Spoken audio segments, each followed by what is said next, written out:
감사합니다. 누가복음 13장 1절에서 9절 말씀으로 오늘 말씀을 나누기를 원합니다. 누가복음 13장 1절에서 9절 말씀입니다.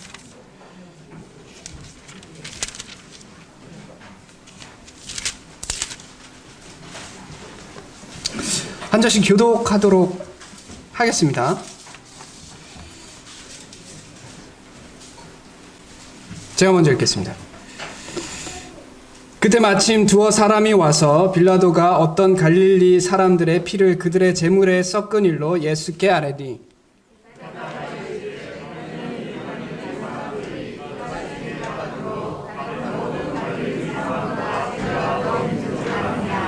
너에게 이르노니 아니라 너희도 만일 회개하지 아니하면 다 이와 같이 망하리라.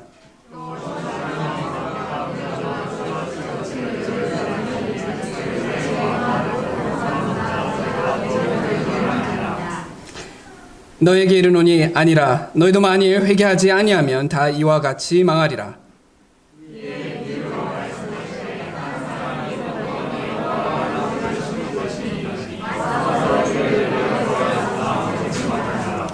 포도원지기에게 이르되 내가 3년을 와서 이 무화과 나무에서 열매를 구하되 얻지 못하니 찍어버리라. 어찌 땅만 버리게 하겠느냐.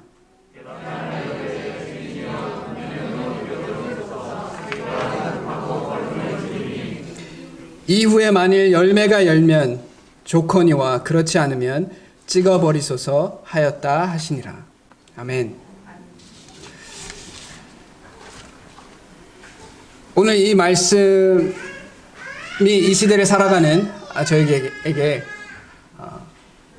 많은 도전이 되는 말씀이다라고 생각이 듭니다. 한국의 기독교 내에서 이런 이야기를 종종 할 때가 있어요. 타국에서 어떤 재앙을 일어나거나 재난이 일어날 때 그 나라가 그렇게 고통을 받는 것은 하나님께 죄를 지어서 고통을 받는다라고 이야기할 때가 있습니다. 한 예로 들자면 일본에서 후쿠시마 원전이 부서졌을 때, 지진이 났을 때 많은 그리스도인들이 그것에 대하여 하나님의 심판이다라고 이야기했습니다. 호주에서 산불이 꺼지지 않을 때 많은 그리스도인들이 호주의 동성애의 문제가 하나님의 진노를 다달아서 심판하셨다라고 이야기하였습니다. 이 말이 맞고 틀리고의 문제가 아닙니다. 그럴 수도 있고 그렇지 않을 수도 있어요. 그러나 우리의 마음들 가운데 그것을 보면서 그들의 얘기라고 생각하고 있다는 겁니다. 그들이 고통받는 것은 그들의 죄 때문이다. 나하고는 상관없다라고 생각해요. 그 말은 나는 괜찮다. 내가 그런 고통을 받지 않는 이유는 내가 다른 사람들보다 죄를 짓지 않아서라고 생각하기 때문에 그렇습니다. 그리고 이 모든 마음가짐은 오늘 말씀에서 보는 것과 같이 예수님께서 책망하고 계신 말씀입니다. 말씀에서 보는 것과 같이 오늘 요 말씀을 보면 세 번역으로 되어 있는데요. 제가 다시 한번 이제 번역들과 관련해서 다시 한번 말씀드리고 또 나중에 또 말씀드리겠지만 개역 개정만이 우리가 성경을 보아야 되는 기준은 아닙니다. 여러 번역본이 있고요. 심지어 개역 개정은 지금 시대의 사람들이 성경을 읽기에 그렇게 많은 적합성을 가진 성경은 아니다라고 좀 어느 정도 분별이 돼요. 다만 우리에게 굉장히 친숙하죠. 그렇기 때문에 성경을 보는데 개역 개정을 기준으로 우리가 하게 되는데요. 실제로 말씀을 번역하고 그 말씀의 뜻을 이해하기에 수월한 번역들은 다른 번역들도 있습니다. 쉬운 성경도 있고요. 오늘 말씀처럼 새 번역도 있고요. 그래서 여러 번역본을 보시고 그리고 본인이 이제 성경을 보시기에 특히 이제 성경을 이제 읽어가려고 하실 때 개역 개정이 좀 어려우시다, 좀 힘드시다 하면 굳이 개역 개정을 고집하실 필요가 전혀 없습니다. 개역 개정도 하나님의 말씀이요. 새 번역, 쉬운 성경, 현대인의 성경 뭐 이런 것도 다 하나님의 말씀입니다. 그들도 번역할 때 하나님 안에서 정말 기도하면서 간절한 마음으로 번역했어요. 오늘 이 세 번역을 보면 개역개정에서 알지 못하는 문맥을 설명해 줍니다. 이 갈릴리 사람들의 피를 그들의 제물에 섞은 일이라는 이 일이 어떤 일이냐면, 이때 당시 이제 빌라도는 총독이죠. 로마의 총독이에요. 유대 지역에. 그래서 이제 유대 사람들이 이 빌라도에게, 이 총독에게, 로마에게 반항할 때가 있어요. 반역을 하거나 반역을 꾀하는 상황들이 종종 있거나, 혹은 그것을 보여주기 위해서, 로마의 힘을 보여주기 위해서 유대인들을 죽이는 일들이 있습니다. 그 일을 했다는 거예요. 빌라도가 갈릴리 지역의 사람들을 죽여서 이제 제사를 지낼 때, 원래 저희가 그러니까 저희가 아니죠. 유대인들이 양과 혹은 산비둘기를 잡아서 그 피를 이제 주님 앞에 제물로 드리잖아요. 거기에 이제 그들의 피를 같이 섞은 거예요. 이 이야기를 했는데 예수님의 답변은 참 우리의 생각과는 조금 다른 관점에서 말씀하십니다. 대답하여 이르되 너희는 이 갈릴리 사람들이 이같이 해 받음으로 다른 모든 갈릴리 사람보다 죄가 더 있는 줄 아느냐 라고 그들의 마음속에 있는 것을 끄집어내세요. 예수님이 참 멋지시다라고 생각할 때가 이렇게 빙빙 돌려가지 않으실 때가 있어요. 바로 그들의 마음속에 있는 것들을 바로 끄집어낼 때가 있어요. 이들이 이렇게 물은 것은 그들의 마음속에 교만이 자리 잡고 있기 때문에 그렇습니다. 우리가 왜 사람과 사람 사이를 비교하느냐에 생각을 해보면 결국 본질적으로 그 교만이 거기에 자리 잡고 있기 때문에 그렇습니다. 20세기 최고의 변증가라고 얘기하는 C.S. 루이스가 이런 글을 남겼어요. 제가 그 글을 읽어드릴 때 한번 이것을 들으면서 한번 생각해 보시기 바랍니다. 분명히 교만하기 짝이 없는 사람인데 자기는 하나님을 믿는다면서 아주 신앙적으로 행세하는 사람을 우리는 어떻게 해야 하는가? 라고 C.S. 루이스가 질문을 던졌어요. 그거에 대한 답변으로서 이렇게 얘기합니다. 그런 사람들은 직분 고하를 막론하고 상상 속의 하나님을 섬기고 있다는 것입니다. 이론적으로는 자기들이 하나님 앞에서 아무것도 아닌 존재임을 인정하지만 실제로는 그 헛개비 하나님이 자신들을 다른 사람들보다 훨씬 낮게 여기며 인정해 준다고 늘 생각한다는 것입니다. 스스로 상상 속에서 만든 헛개비 하나님이 언제나 자신을 누구보다 월등한 사람으로 인정한다는 착각 가운데 있습니다. 오늘 예수님께 이 말을 한 사람들, 그리고 이 시대를 살아가는 많은 사람들이 이 착각 가운데 살아간다는 거예요. 겸손하다라고 이야기하지만 그 겸손을 자신을 높이는 이유로 사용할 때가 있습니다. 우리 이것에 대해서 진지하게 고민해 봐야 합니다. 왜냐, 이것으로 인하여 우리와 하나님의 관계가 멀어졌습니다. 사람들을 교만하게 만드는 것은 남과의 비교입니다. 처음 교만하게 만든 것을 보세요. 루시퍼가, 천사장이 하나님과 자신을 비교합니다. 그래서 사탄이 되었어요. 아담과 하와가 자기 자신과 하나님을 비교합니다. 그래서 죄인이 되었어요. 우리가 서로를 왜 힘들게 하시는 줄 아십니까? 나와 너를 계속 비교하기 때문에 그렇습니다. 오늘 이 말씀도 고난받는 자와 갈릴리 죽은 사람들과 자기 자신과 비교합니다. 그 비교를 통해서 나는 이들과 같이 아니하다라고 생각합니다. 마음의 위로를 얻죠. 마음의 평안을 얻습니다. 나는 좀 괜찮구나. 우리가 그런 마음 가운데 있을 때 우리는 하나님과 점점 멀어지게 됩니다. 그리고 사람들과 점점 멀어지게 돼요. 교만은 참으로 미세하고 알아차리기가 힘들 때가 많습니다.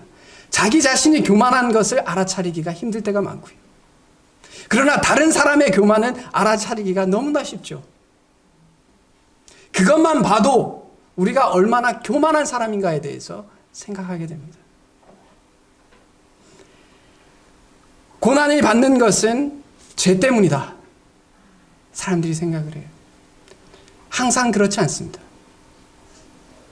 오히려 우리의 삶 가운데 문제들이 있는 것은 궁극적으로는 제가 이 땅에 들어오면서 일어난 일이지만 우리의 삶 가운데 질병이 있는 것은 우리의 몸이 선천적으로 약할 수도 있고 또 공해 물질에 더 많이 처해 있어서 더 많이 오염을 해서 그래서 질병에 걸릴 수도 있는 겁니다. 사고도 마찬가지고. 제가 어느 날 이제 가만히 이제 묵상을 하다가 나는 앞으로 어떤 병에 걸리겠나 이런 생각을 좀 해본 적이 있어요. 그래서 제가 제 건강을 이제 돌아보면서 내가 위상 과다가 좀 많으니까 긴장하면 이제 산이 많이 분비가 되거든요. 저 같은 경우는. 그래서 아마 위쪽에 문제가 있지 않겠나 나중에 나이가 들면. 그때 또 어떤 생각을 했냐면 제가 원래 기관지가 약한데 제가 서울에서 공부할 때 고시원에서 요즘 계속 이슈가 되고 있는 그 가습기 세정제 있잖아요. 제가 그걸 썼어요. 그래서 제 마음속에 언젠가 폐 쪽에 뭔가 문제가 있지 않겠나. 언젠가. 이런 생각을 해요.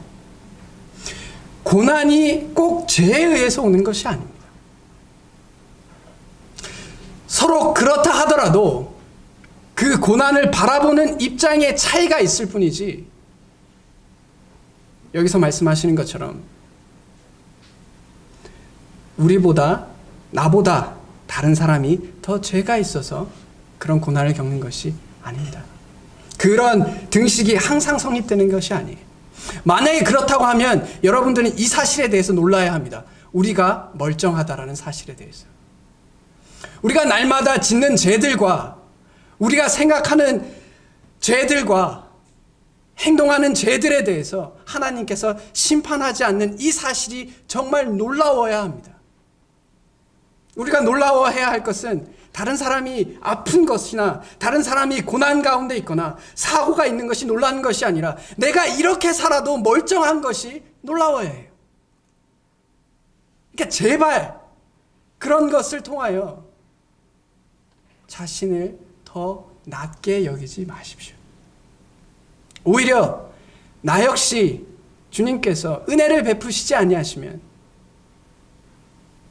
그 고난 가운데 넘어질 수밖에 없음을 우리가 겸손히 깨달아야 합니다. 의인이라고 고난이 없는 것이 아닙니다. 성경에서 죄인은 고난, 의인은 복 이런 성립으로 얘기하지 않으세요. 오히려 의인은 고난이 있을지라도 다시 일어난다라고 얘기합니다. 결국 정말 어떤 그리스도인이 하나님께서 그를 책망하심으로 징계하심으로 우리에게 고난을 주었을 때 의인인 그리스도인은 주님 안에서 회개를 합니다. 회개를 하면 우리가 힘들고 부끄럽고 고통스럽다고 생각하지만 그렇지 않아요. 사단은 우리에게 회개를 통한 눈물과 굴욕만을 이야기하지만 하나님께서는 회개를 통해서 해방감과 평안을 이야기합니다. 다윗이 그랬던 것처럼. 다윗은 죄를 지었을 때 회개하였기 때문에 다시 하나님 앞에 나아가는 것에 거리낌이 없었어요. 마음에 평안함이 있었습니다. 죄가 없을 때 우리 삶 가운데 고난이 다가오잖아요. 욥처럼 살면 됩니다. 욥 역시 하나님의 징계로서 고난을 받은 것이 아니에요. 하나님의 영광을 드러내기 위해서. 삶의 목적이 어디에 있는지 깨닫게 하시기 위하여, 하나님이 누구신지 깨닫게 하시기 위하여 징계하셨어요. 고난을 주셨습니다. 그러니 의인은 고난이 있으나 고난이 없으나 주님 앞으로 주님과 함께 동행해 갈 수 있다는 겁니다. 비록 고난 가운데 어려움이 당연히 있죠. 누가 아프고 싶습니까? 아니 누가 경제적으로 어렵고 싶겠습니까? 누가 사고 나고 싶겠어요? 그러나 그리스도인들은 그것이 우리의 삶 가운데 다가올 때 그것으로 인하여 하나님을 찾게 된다는 겁니다. 그리고 그렇게 다시 회복되는 것이 그리스도인이요 의인의 모습이다라고 이야기합니다. 예수님께서 아니라 회개하지 아니하면 너희도 다 이와 같이 망하리라. 결국 회개하지 않는 것의 모습은 교만한 것의 모습입니다. 우리의 삶에 다른 사람과 비교하고 남들보다 낫고 다른 사람이 나보다 못하면 자연스럽게 내가 괜찮은 사람이 되잖아요. 그래서 다른 사람을 비방하고 비난하고 용서하지 아니하고 끝까지 괴롭게 하고 그것을 통해서 망하게 된다라고 말씀하고 있어요. 회개하지 아니하면 망하리라. 교만은 패망의 선봉이요 거만한 마음은 넘어짐의 앞잡이니라. 정말 기억해야 할 말씀입니다. 우리가 망하는 이유요, 그리스도인이 혹은 사람이 인생이 망하는 이유는 교만하기 때문에 그렇습니다. 고난을 말하는 게 아니에요. 주님 앞에서 관계가 멀어지고 주님과의 관계가 끊겨지고 지옥에 가게 되고 이 모든 것이 교만에서 온다는 것을 성경에서 말씀하고 계세요. 이 교만을 통해서 사단이 틈탈 때 우리 스스로를 낮추고 내가 교만할 수 있는 사람이라는 것을 인정하십시오. 그것이 시작입니다. 나는 부족해서, 나는 가진 것이 없어서, 배운 것이 없어서, 혹은 일반 사람이라서 교만하지 않을 것이다라고 생각하지 마십시오. 절대 그렇지 않습니다. 모든 사람은 교만해질 수 있어요. 교만의 면역인 사람이 없습니다.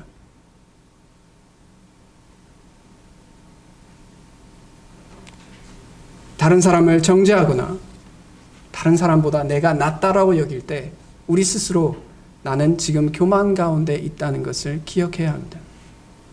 우리가 교회에서 섬길 때, 교회를 위해서 헌신할 때 주위 사람들을 보면서 다른 사람들은 나보다 헌신하지 못하는데, 다른 사람들은 부족하네, 못하네. 이것이 그렇게 주님 앞에 나아갈 때 우리는 내 마음속에 교만이 있다는 것을 기억해야 합니다. 분명히 그래요.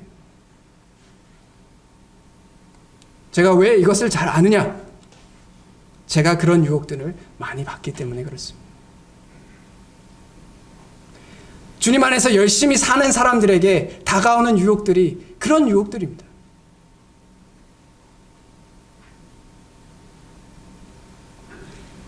스스로를 돌아볼 수 있기를 바랍니다.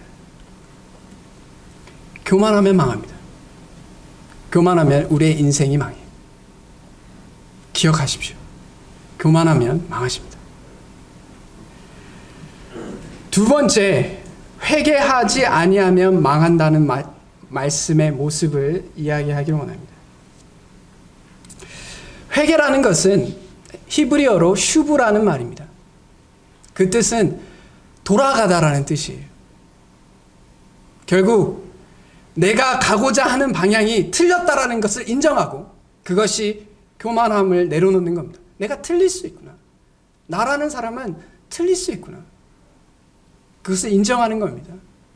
그리고 돌아서는 거예요. 세상 사람들도 후회를 해요.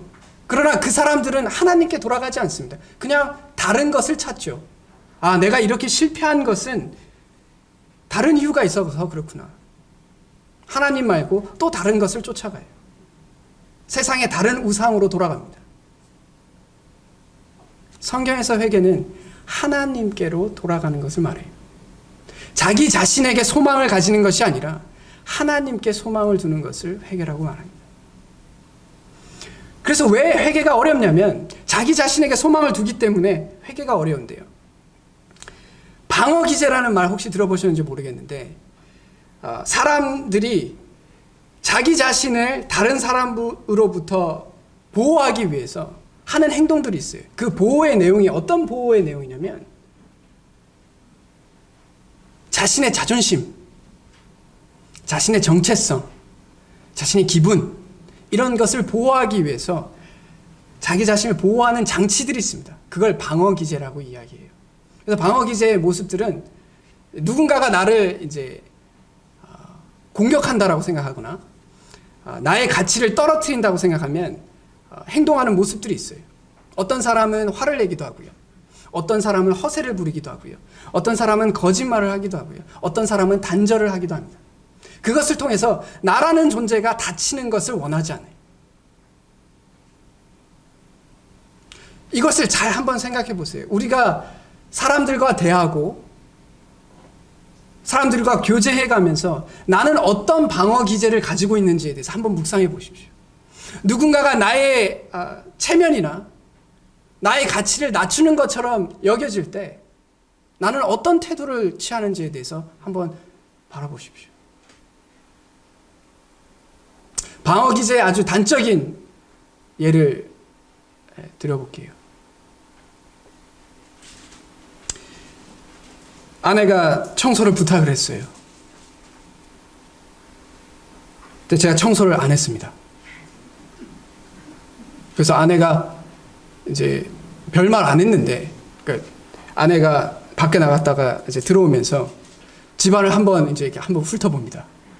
그건 제가 제 아내가 묻지도 않았는데 제가 청소할 거야, 청소할 거야, 걱정하지 마.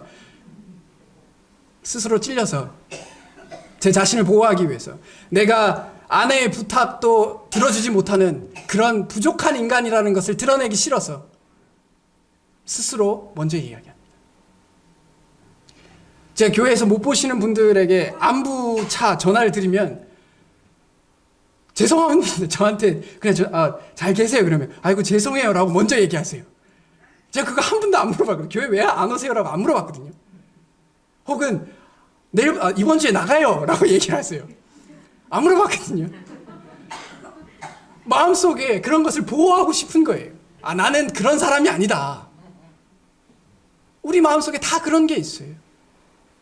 그러니까 우리의 부족한 부분이 보였을 때 회개하기보다 내 자신을 보호하려고 자꾸 그것을 쳐내요. 그러다 보면 점점 하나님과는 멀어지는 삶을 살 수밖에 없어요. 우리는 우리에게 소망을 두는 자들이 아니라 하나님께 소망을 두는 자들입니다. 그래서 내가 낮아지더라도 하나님이 높아지면 괜찮네. 내가 좀 부족한 부분이 드러나도 괜찮네. 왜냐? 하나님의 영광이 드러날 수 있다면 괜찮구나 라고 생각을 합니다. 그것이 우리가 취해야 할 태도예요. 또 직접적인 회개와는 관련이 없을지라도 우리가 우리 자신에게 소망을 가질 때 우리 마음속에 소망이 끊어질 때가 있어요. 내 자신에게 소망을 두면 그 소망이 끊어질 때가 있습니다. 제가 이걸 금요일 날, 저번 주 금요일 날 살짝 경험했어요. 차에서 이제 무거운 거를 이제 원래 이제 두 사람이 들 거였는데 제가 이 정도는 내가 들 수 있겠지 하면서 들다가 허리를 삐끗했어요. 이거 제가 굉장히 아팠어요. 그리고 그 허리가 삐끗한 이후부터 이게 걷지를 못하겠는 거예요. 그래서 주차장에서 이게 엉금엉금 기어가지고 문을 열고 이제 들어갔어요. 들어가자마자 제가 뭐 어떻게 했겠어요? 바로 들어 누웠어요. 허리가 너무 아프다고 들어 누웠어요. 그러니까 제 마음속에 제가 건강했을 때 제가 가졌던 그런 마음이 완전히 낮아지는 거예요. 내가 못 일어나면 어떡하지? 지금 너무 아픈데? 이게 혹시 뭐 디스크라도 문제가 있는 게 아닌가? 제 마음속에 뭐 자신만만했던 것들이 이게 하나둘씩 이제 걱정으로 바뀌는 거예요. 이번 주 말씀은 어떡하지? 또 해야 할 일들은 또 어떡하지? 그러면서 이제 제가 누워 있는데 아내가 또 옆에서 그런 얘기를 하는 거예요. 그걸 위로를 하려고 했던 건지 모르겠는데 자신이 이제 그 자녀를 넷을 가지고 있는 이제 그 목회자 부부가 있는데 그 목회자 분께서 이제 반신불수고 이제 아내가 이제 목회자를 이제 많이 도와주는 그런 가정에 대해서 계속 얘기를 하는 거예요. 그래서 제가 고맙다 일단은 고맙다. 나는 걱정 안 해도 되겠네. 제 마음속에 이게 자신들이 잃어가는 거예요. 그게 내 자신에게 소망을 두면 내 환경이나 내 상황들이 바뀌거나 불이익한 상황이 닥쳤을 때 자신감을 잃어요. 소망을 잃습니다. 그리고 소망을 잃은 삶이야말로 망한 인생이에요. 그렇지 않나요? 인간이 내일을 위해서 살지 못해요. 내일 더 나을 것이다. 더 행복할 것이다. 혹은 더 좋은 것이 있을 것이다. 라는 소망 없이 하루하루를 살 수 없어요. 죽지 못해 사는 인생이에요. 정말 불쌍한 인생입니다. 그 말은 누군가 죽여주면 난 죽어도 된다라는 얘기를 하는 거잖아요. 정말 안타까운 거예요. 내 자신에게 그런 소망을 두면. 그럼 하나님께 소망을 두면 괜찮아요. 주님, 제가 지금 아픈데 좀 회복시켜 주셨으면 좋겠습니다. 제가 기도합니다. 제가 할 수 있는 것들도 하겠지만 주님께서 좀 은혜를 베풀어 주십시오. 그럼 소망이 생겨요. 제가 모치님들 그리고 70대 이제 이상 되시는 이제 성도님들 나이가 들면서 점점 힘드시죠. 이렇게 사실 교회에 나오시는 것 자체가 힘드시고 예전처럼 글을 읽는 것도 힘들고 기도하는 것도 체력이 안 되시고 힘드시잖아요. 근데 그것을 바라보고 거기에 우리의 소망을 두시면 자꾸 힘들어져요. 내 몸은 점점 새해가나 하나님 안에서 누릴 수 있는 소망들을 묵상하고 내가 할 수 있는 것들, 육체적으로 할 수 없는 것들에 대해서 그리고 하지 못하는 것들에 대해서 실망하기보다 그러므로 내가 할 수 있는 것들에 대해서 소망한다면 우리의 삶은 변할 수 있다고 생각해요. 젊은 세대도 마찬가지입니다. 내 자신이 어떻게 보여지는데 초점을 맞추다 보면 스트레스 가운데 살아요. 얼마나 고통스럽습니까? 남이 더 좋은 옷을 입으면 나도 입어야 되잖아요. 남이 더 좋은 집에서 살면 나도 그 집에서 살아야 돼요. 왜냐? 나의 소망이 거기를 두게 되면 내가 남들보다 더 잘 살고 떵떵거리며 사는 것이 나의 소망이 되면 계속 스트레스 받고 살아가요. 그렇게 사실 필요 없습니다. 오직 하나님을 통해서 우리가 소망을 갖고 살아간다는 것을 기억할 때 그 모든 비교와 또 열등과 우등에서 우리가 조금씩 멀어지게 돼요. 그러므로 회개하지 않으면 망한다는 것의 의미는 자신을 소망하면 망한다는 뜻입니다. 자기 자신을 소망하면 망합니다. 소망은 어떤 일을 바란다는 뜻입니다. 자기 자신이 높아지는 것을 바라면 망합니다. 정말 그래요. 우리 삶 가운데 소망을 잃어버리기 때문에 그렇습니다. 제가 망한다라는 말씀, 예수님께서 하신 말씀처럼 망한다는 말은 참으로 강한 말입니다. 그러나 제가 이 말씀을 드리는 것은 제가 믿는 것이 있어요. 잠언 9장 8절에 그리고 9절에 거만한 자를 책망하지 말라. 그가 너를 미워할까 두려우니라. 지혜 있는 자를 책망하라. 그가 너를 사랑하리라. 지혜 있는 자에게 교훈을 더하라. 그가 더욱 지혜로워질 것이요 의로운 사람을 가르치라. 그의 학식이 더하리라. 저는 제가 생각했을 때 여러분들이 지혜로운 분이시라고 믿습니다. 그리고 지혜로워지시기를 원하시는 분들이라고 믿습니다. 그렇기 때문에 하나님께서 말씀을 통해서 책망하실 때 그것으로 인해서 더욱더 지혜로워지실 거라고 믿습니다. 만약에 여러분들께서 지혜로워지기를 원하시지 않는다면 우리가 서로 책망할 수 없는, 서로가 교만한 자들이 될 수밖에 없어요. 그런 자들은 같이 망할 수밖에 없습니다. 말씀을 통해서 우리의 마음이 어려울 때가 있습니다. 찔림이 있을 때가 있고 내 얘기 하는구나 라고 할 때가 있습니다. 맞아요. 여러분들의 이야기입니다. 오히려 내 얘기 아닙니다 라고 이야기할 때가 더 위험합니다. 말씀을 들으실 때 이거 나 들으라 하는 얘기구나. 맞습니다. 여러분 들으라고 하는 얘기예요. 하나님의 모든 말씀이 그러합니다. 여러분 들으라고 하는 말이에요. 그래서 더욱더 지혜로워지라라고 얘기하고 계십니다. 더욱더 하나님 앞에서 의로운 자로 살아가라라고 말씀하고 계세요. 그러므로 더욱더 말씀을 들을 수 있기를 원합니다. 말씀이 틀렸으면 틀렸다라고 이야기하시면 돼요. 또 그것을 듣습니다.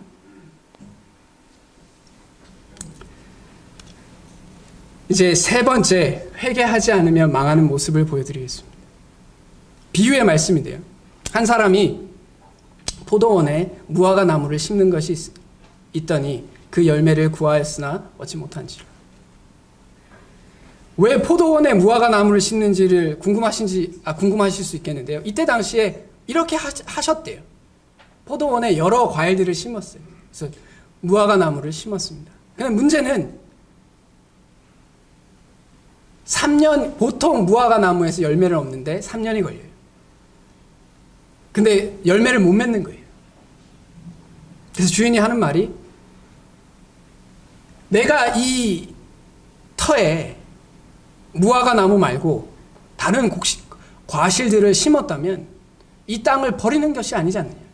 어찌 땅만 버리겠느냐 라고 주인이 이야기합니다. 예수님께서 주인이여 금년에도 그대로 두소서. 내가 두릅하고 거름을 주리니 이후에 만일 열매가 열면 좋거니와 그렇지 않으면 찍어버리소서. 그렇습니다. 하나님께서 우리가 그리스도를 발견하고 우리가 회개를 통해서 하나님 안으로 들어가게 되었을 때 하나님께서 우리에게 거름을 주시고 물을 주시고 여러 환경들을 통해서 자라나게 하셔서 열매를 맺도록 하고 계세요. 계속 그렇게 하고 계십니다.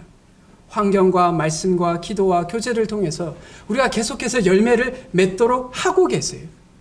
그런데 열매를 맺지 않는 그 모습이 하나님께서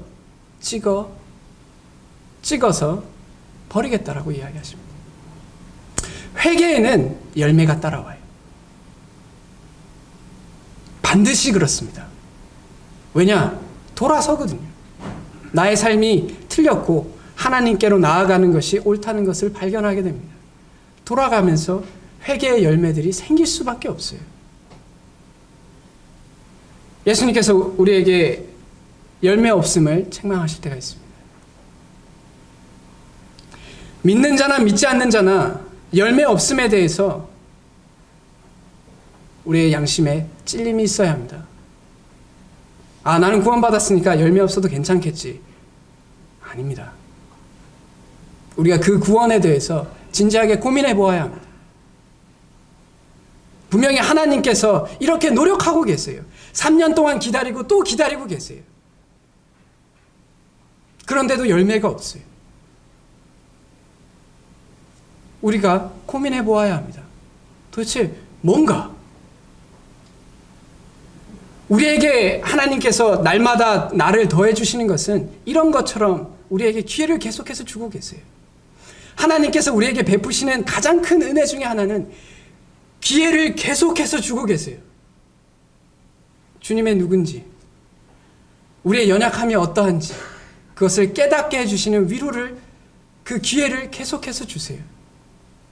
정말 은혜 받은 자는 복을 누리고 돈이 많고 건강하고 자식 잘 크고 이게 진정한 은혜라기보다 하나님과 멀어졌을 때 애통하고 하나님과 가까워졌을 때 기뻐하는 것이 하나님의 은혜예요. 그것이 열매입니다. 우리가 뭐 어떤 눈에 보이는 결과들을 이야기하는 것이 아니에요. 열매 맺지 못하면 망합니다. 우리의 삶에 회개의 열매가 없으면 망합니다. 예수님께서 열매가 무엇인지에 대해서 이야기하고 계세요. 나는 포도나무에 너희는 가지라.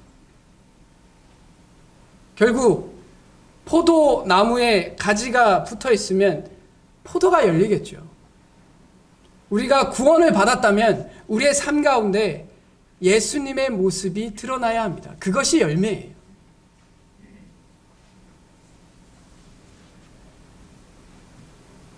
그러나 그것이 성령의 열매를 이야기합니다.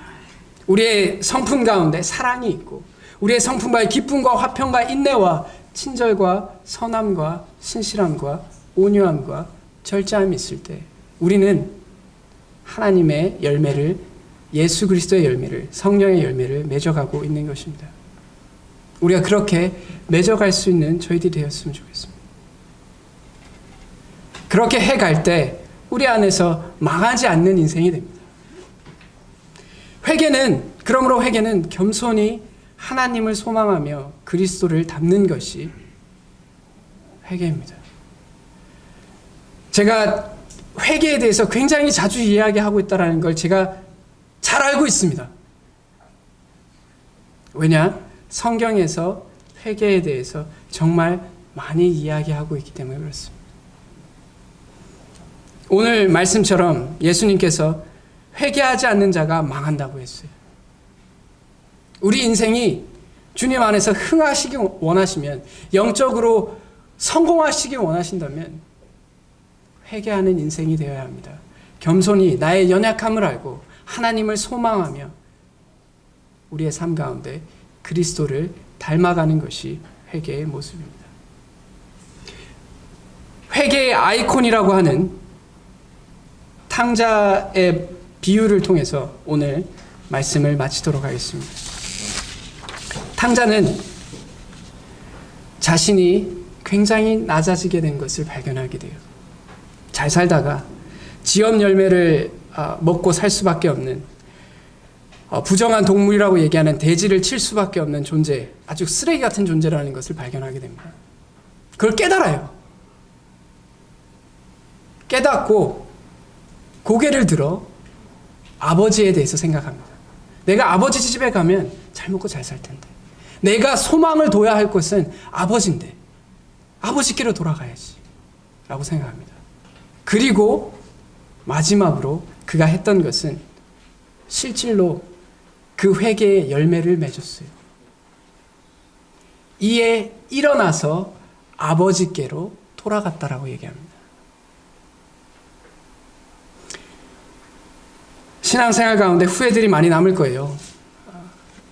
그리고 지금도 우리를 힘들게 하는 모습들이 각자의 삶 가운데 있으실 겁니다. 그럴 때, 내가 부족한 사람이지. 그것을 발견하고, 그렇기 때문에 하나님께 소망을 두어야지. 내가 낮아지는 것을 두려워하지 말아야지. 오히려 하나님 안에서 소망을 누리고 화평 가운데 살아야지. 그래, 일어나서 아버지께로 돌아가야 된다 라고 고백하는 것이 신앙의 모습입니다. 그것을 행하는 것이 신앙의 모습입니다. 각자 여러분들의 삶을 어렵게 하는 죄들이 있나요? 일어나서 돌아서십시오. 여러분들의 어려운 관계들이 있으신가요? 일어나서 돌아서십시오. 하나님의 말씀이 여러분과 멀어져 있다고 생각하십니까? 말씀을 듣고 말씀을 행할 기회들을 찾으십시오. 일어나서 돌아가십시오. 그렇게 될 때 정말 소망이 있는 인생입니다. 기쁨이 있는 인생이고 화평이 있는 인생인 것을 발견하게 됩니다. 대구 중부교회가 회개하지 아니함으로 망하는 교회가 아니라 회개함으로 주님 앞에서 다시 일어서고 열매 맺는 교회가 될 수 있기를 바랍니다. 다 같이 기도하겠습니다. 하나님 아버지, 은혜를 참으로 감사합니다. 우리의 연약을 아시고 우리의 교만을 아시고 또한 그 교만의 결과가 어떠할지를 아시고 우리에게 말씀들을 주셔서 교만하지 않게 도와주심에 참으로 감사합니다. 주님, 우리의 연약을 깨달아 남들과 비교하는 교만 가운데 살지 않게 도와주시고 내 자신에게 소망을 두어 하나님의 영광을 가리지 않는 자들이 되게 하여 주시고 그러므로 하나님을 위해 사는 것에 열매를 맺으며 하나님의 성품이 우리들 가운데 임할 수 있도록 은혜를 베풀어 주시기를 간절히 원합니다. 우리는 낮아지고 하나님은 높아지기를 원하는 마음들이 우리들 가운데 계속해서 일어날 수 있도록 우리를 도와주시기를 간절히 원합니다. 대구 중부교회의 자랑이 회개하는 자랑이 될 수 있도록 회개하는 교회로서 자랑하는 자들이 될 수 있도록 은혜를 베풀어 주시기를 간절히 간구드립니다. 우리가 낮아지는 것을 두려워하지 않는 자들 되게 하여 주시기를 원합니다. 이 모든 것을 우리 주 예수 그리스도의 이름으로 기도드렸습니다. 아멘.